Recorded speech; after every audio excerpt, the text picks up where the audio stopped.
শুরুতেই হচ্ছে আমাদের স্ক্রিনে ট্যাপ করে ধরতে হবে। স্ক্রিনে ট্যাপ করে ধরলে উপরের দিকে লেফট সাইডে একটা অপশন পেয়ে যাবেন, এডিট বাটন। এডিটে 3টা অপশন পাবেন, সেখানে কাস্টমাইজে ক্লিক করবেন।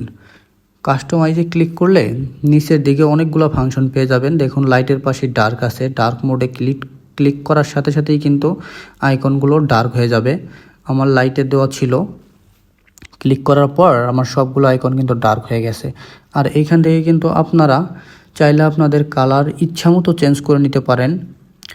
দেখুন আমি কালারগুলো চেঞ্জ করছি, ব্ল্যাক, রেড, মানে অনেকগুলো কালার এখানে মাল্টি ফাংশনালভাবে দেয়া আছে। আপনারা চাইলে আপনাদের আইকন যে কোনো কালারে কিন্তু খুবই ইজিলিভাবে করে নিতে পারবেন। আমরা এতদিন অ্যান্ড্রয়েডে এই সুবিধাটা পেতাম, কিন্তু এখন আমরা হচ্ছে iOS 18 এই সুবিধাটা পেয়ে যাচ্ছি, যেটা আমাদের অনেক দিনের স্বপ্ন ছিল। আবার এইখানে আপনারা স্মল করতে পারবেন আইকনগুলো, আবার লার্জও করতে পারবেন। লার্জ করে নিলে হচ্ছে নিচের দিকে যে লেখাগুলো থাকে সেটা থাকে না। যেমন ফেসবুকের নিচে লেখা থাকে ফেসবুক, গ্যালারির নিচে লেখা থাকে গ্যালারি, এরকম এই ফাংশনগুলো কিন্তু আপনারা যদি লার্জ আইকন করেন তাহলে সেটা পাবেন না।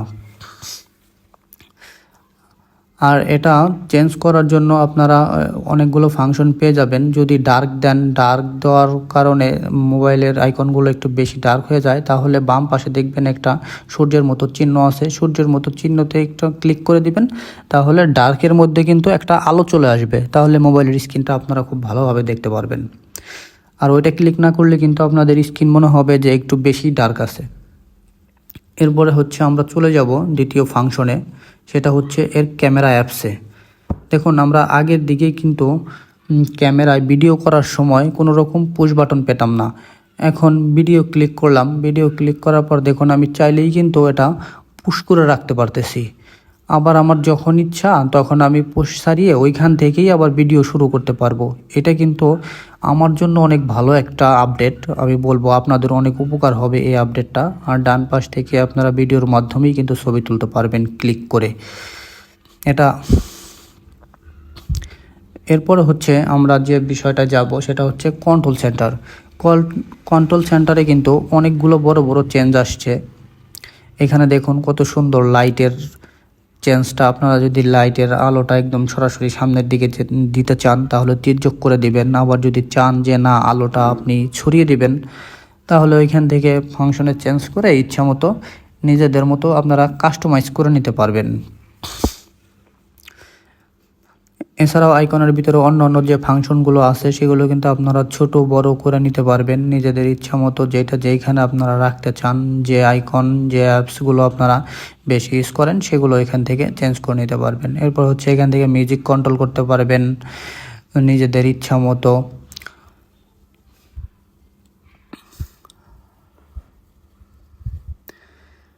দেখুন এই অ্যাপসগুলো কিন্তু আইকন অনেক সুন্দর হয়েছে। এরপরে আমরা এখন চলে যাব হচ্ছে অ্যাপ লকসে এবং হাইড অ্যাপসে। আপনারা চাইলে কিন্তু আপনাদের অ্যাপস লক করে রাখতে পারেন। যেমন ফেসবুকটা আমি চাইলে এখানে লক করে রাখবো ফেস আইডি দিয়ে, আমি ছাড়া এটা কিন্তু অন্য কেউ খুলতে পারবে না।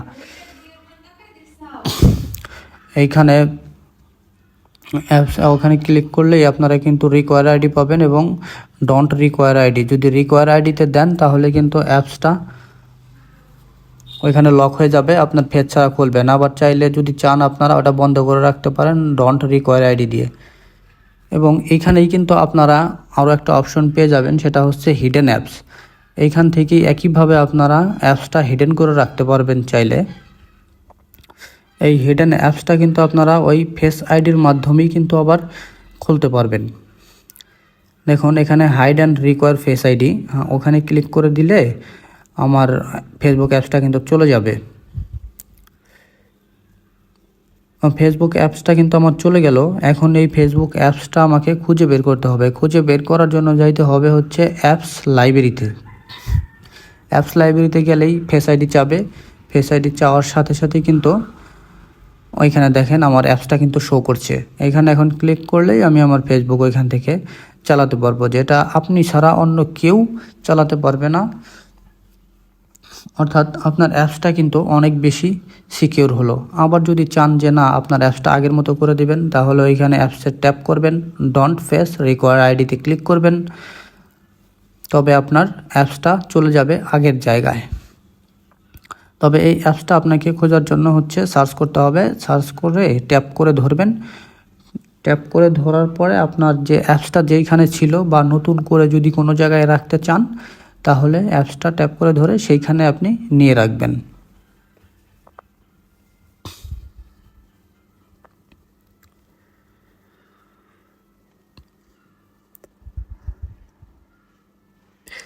এরপর আমরা চলে যাব হচ্ছে ফটোসে। ফটোস অ্যাপসে কিন্তু অনেকগুলো চেঞ্জ আসছে, আগে কিন্তু এরকম ছিল না। এখন হচ্ছে আপনাদেরকে অনেক নিচে স্ক্রল করতে হবে, নিচে স্ক্রল করলে আপনারা ওয়ালপেপারগুলো অটোমেটিক এইখান থেকে চেঞ্জ করতে পারবেন। আবার আপনার ভিডিও, সেলফি, ফটো আলাদা আলাদা ফাংশন করে দেওয়া আছে, সেগুলো আপনারা একটু গ্যালারি অ্যাপসে ভালো মতো দেখলেই বুঝতে পারবেন।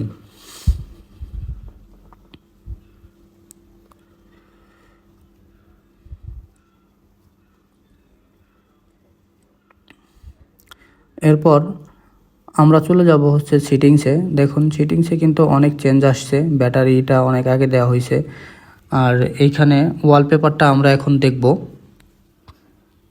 আপনারা কিন্তু অনেকগুলো প্রি ইনস্টল ওয়ালপেপার এখানে পেয়ে যাবেন, যেটা আপনারা এইখান থেকে চেঞ্জ করতে পারবেন। চাইলে কিন্তু আপনারা লগ স্ক্রিন এবং হোম স্ক্রিনের ওয়ালপেপারগুলো আলাদা আলাদাভাবে সেট করতে পারেন, যেটা আমি করেছি।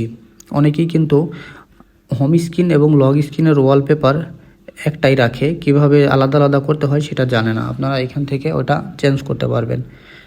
এরপর iOS 18-এর অনেকগুলো নতুন ওয়ালপেপার আপনারা এখানে পেয়ে যাবেন, যেটা প্রত্যেকটা iOS-এর আপডেটেই পাওয়া যায়। দেখুন iOS 18-এর অনেকগুলো নতুন ওয়ালপেপার এখানে কিন্তু এসেছে, অনেক সুন্দর ওয়ালপেপার, চাইলে ট্রাই করতে পারেন।